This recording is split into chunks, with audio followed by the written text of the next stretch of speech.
Imagine a street in the heart of Tel Aviv that doesn't exist on Google Maps. You might think it's a glitch, or maybe the street was erased from history, but it's very real. Leonardo da Vinci Street runs beneath one of the city's most luxurious residential towers, the Da Vinci Complex.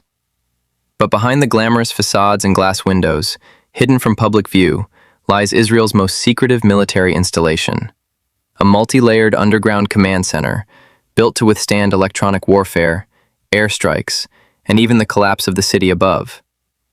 It is here that Israel's critical military decisions are coordinated, far below street level, shielded from the eyes of the world.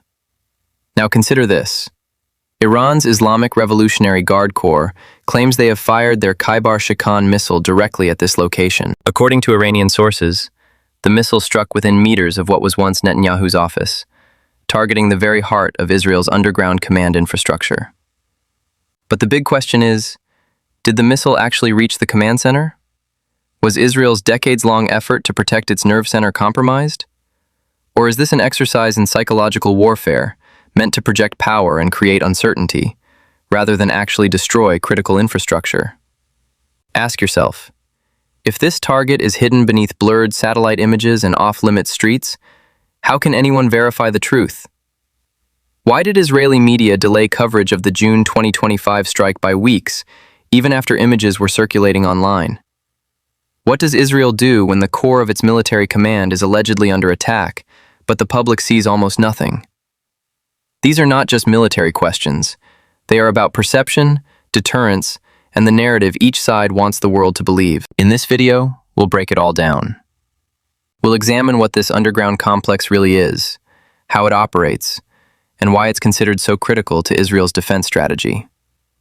You'll see why conventional strikes might fail against such a facility, why Iran's choice of cluster munitions changes the dynamics of the attack, and how Israel has responded in both visible and invisible ways. We will cover everything: the missile launch, the claimed impact, the Israeli countermeasures, the response of the military and civilians, and the broader strategic consequences. Think about this.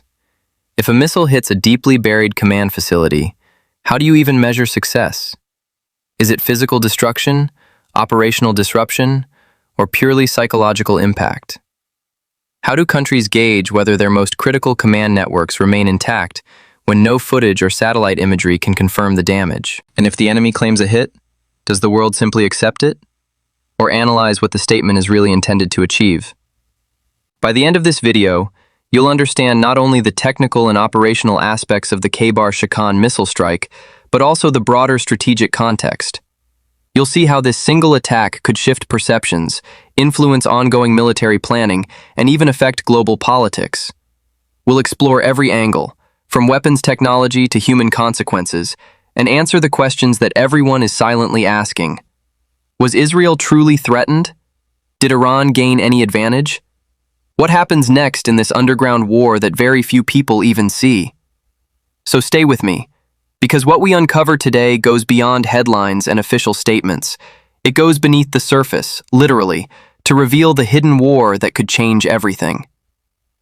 When the reports first emerged, the world held its breath. Iran claimed that the Kheibar Shekan missile had hit the underground command facility beneath the Da Vinci complex in central Tel Aviv, right in the zone that once housed Netanyahu's office. The Iranian narrative was clear. This was a precision strike targeting Israel's nerve center, a demonstration that no underground layer is beyond their reach. But what actually happened? The strike reportedly involved a cluster configuration of the missile, designed not for deep penetration, but for surface saturation. Hundreds of submunitions scattered across a wide area, capable of destroying access points, ventilation shafts, communication antennas, and the fragile infrastructure that links the underground command center to the world above. Unlike conventional bunker-busting missiles, the cluster warhead doesn't try to punch through reinforced concrete. Instead, it systematically degrades everything on the surface, making it impossible for personnel to safely enter or exit the facility. In military terms, it creates an area denial zone, an environment where neither the above-ground operators nor those inside can function effectively. Israeli authorities responded immediately, but in ways the public couldn't see. Streets were sealed, cameras blocked, and media coverage tightly controlled. Weeks later, the Prime Minister's office reportedly underwent renovations, while satellite imagery over the affected section of Tel Aviv remained blurred. Israel's message was silent but clear. The underground command center's status would not be disclosed, because revealing any detail could compromise operational security. Yet, there are indirect indicators of how Israel countered the threat. Decades of preparation, reinforced construction, and electromagnetic shielding meant the facility was designed to survive far worse than a surface saturation strike. Signals intelligence units, visual reconnaissance teams, and specialized engineers had mapped the corridors, ventilation shafts, and entry points long before the strike.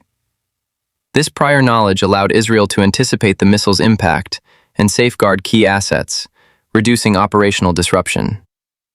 Meanwhile, Iranian state media and the IRGC emphasized the strike's success, highlighting the missile's capability to target densely populated urban centers and critical military infrastructure. The psychological impact of the claim cannot be understated. Even if the facility remained operational, the perception of vulnerability sends a strong signal to both Israel and its allies. Iranian missile technology can reach the heart of Tel Aviv, challenging assumptions about the invulnerability of command infrastructure. On the ground, the human cost was limited but real. Israeli firefighters responded to confirmed impact zones, where scattered submunitions caused damage, injuring civilians in surrounding areas. Hospitals treated shrapnel wounds typical of cluster munition dispersal. In contrast, Iranian media reported no casualties, focusing instead on demonstrating the strategic significance of the strike. This contrast highlights the dual nature of modern warfare: physical impact versus perception management. The broader implications are significant. Israel's multi-layered air defense system, often celebrated for intercepting incoming missiles, faces new challenges when adversaries employ saturation strikes with submunitions. Iran, meanwhile, reinforces its message that it can threaten the operational core of Israel's military command.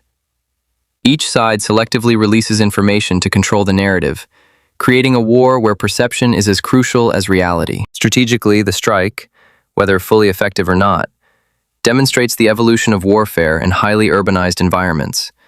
Command centers buried beneath cities are no longer completely safe, and missile technology is advancing faster than protective measures can fully adapt.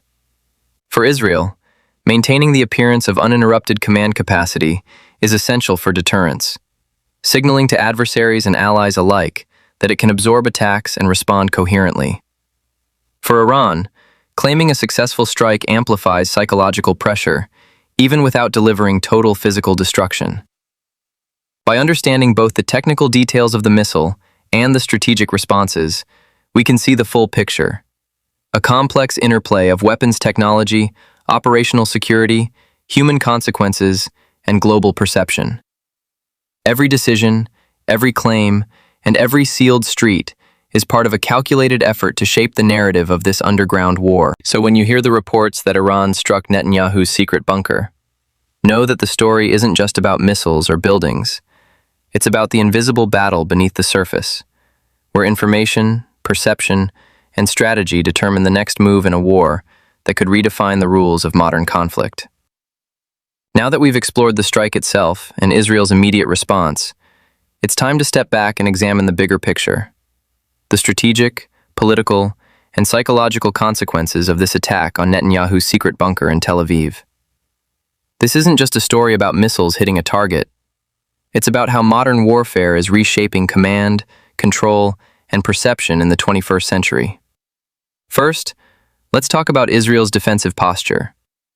The underground facilities beneath the Da Vinci complex and the Kiryat, often referred to as the Fortress of Zion, were built to survive nuclear, electronic, and conventional attacks. Reinforced concrete, electromagnetic shielding, and redundant communication systems meant that Israel's military command could continue operations even if the surface infrastructure was destroyed. This preparation has paid off, because despite Iran's claims, there is no confirmed evidence that the strike compromised the facility's operational capability. Yet the sealed streets, blocked cameras, and blurred satellite imagery convey a powerful message. The command layer is both critical and protected, and Israel will not reveal its vulnerabilities to adversaries. Next, Consider Iran's strategy. By publicly claiming the strike, Iran forces a global conversation about its missile capabilities. Even if the physical impact was limited, the psychological effect on Israel, its citizens, and international observers is significant. Iran demonstrates that it can reach central Tel Aviv, challenging assumptions about the invulnerability of Israel's urban command infrastructure. This tactic is not new. Strategic communication and perception management have long been tools of warfare. But in this context, it's amplified by advanced missile technology, capable of targeting densely populated cities. The human dimension is equally important. While Israel's military and intelligence planning minimized casualties within the bunker itself, civilians in surrounding areas were at risk from scattered submunitions. Hospitals treated injuries, and emergency responders faced the complexity of dealing with multiple dispersed explosions. This highlights a key shift in modern conflict. Urban environments amplify the risks to non-combatants, making precise targeting, rapid response, and controlled messaging essential. Politically, the strike and its aftermath serve both sides.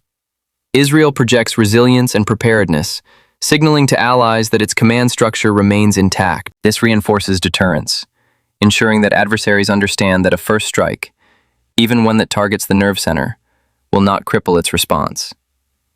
Iran, on the other hand, demonstrates capability and intent, showing both domestically and internationally that it can challenge Israel's strategic infrastructure.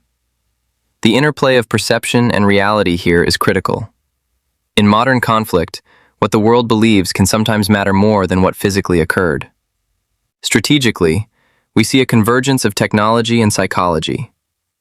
The Kheibar Shekan missile's cluster configuration creates an environment where surface-level destruction affects underground operations without needing to penetrate deep bunkers directly. This forces military planners to rethink defenses, not just in terms of concrete and shielding, but in terms of layered redundancy, alternative communication pathways, and rapid damage assessment. Both sides now operate in a dual-layered battlefield, the visible war above ground and the invisible high-stakes operations below. Finally, the broader consequences cannot be ignored. Global attention, media narratives, and satellite monitoring all play into the strategic calculus. Every claim, every blocked image, and every delayed report shapes how the conflict is perceived. Israel's decision to maintain secrecy about its underground facilities ensures that deterrence remains effective, while Iran's public claims pressure both Israel and its allies. The psychological, operational, and political dimensions of this strike will influence military planning and diplomacy for months, if not years, to come. In conclusion, the strike on Netanyahu's secret bunker is far more than a single missile event. It represents the evolution of warfare in highly urbanized, technologically advanced environments. It highlights the critical interplay between perception and reality, the importance of underground infrastructure, and the high-stakes game of strategic communication. Both nations have demonstrated capability, resilience, and intent. But the true consequences extend beyond the immediate damage. The psychological battle, the operational adjustments, and the global attention generated by this incident will shape the trajectory of the conflict long after the missiles have fallen. So, as we continue to watch developments unfold, remember, in modern warfare, what you see above ground is only part of the story. The real battle is beneath the surface, where secrecy, strategy, and information control determine who truly holds the advantage.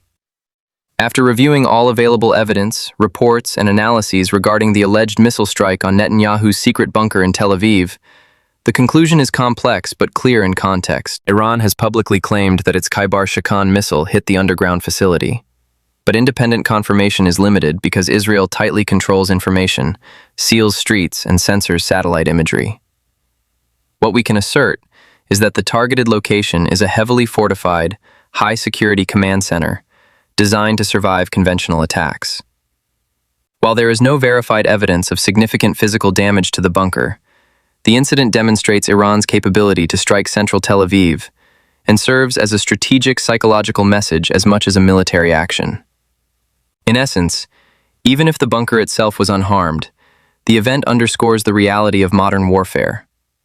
Threats are real, the stakes are high, and the perception of power and vulnerability shapes decisions and reactions. Both Iran and Israel manage gains and losses in perception, and in this invisible underground conflict, secrecy remains one of the most potent weapons.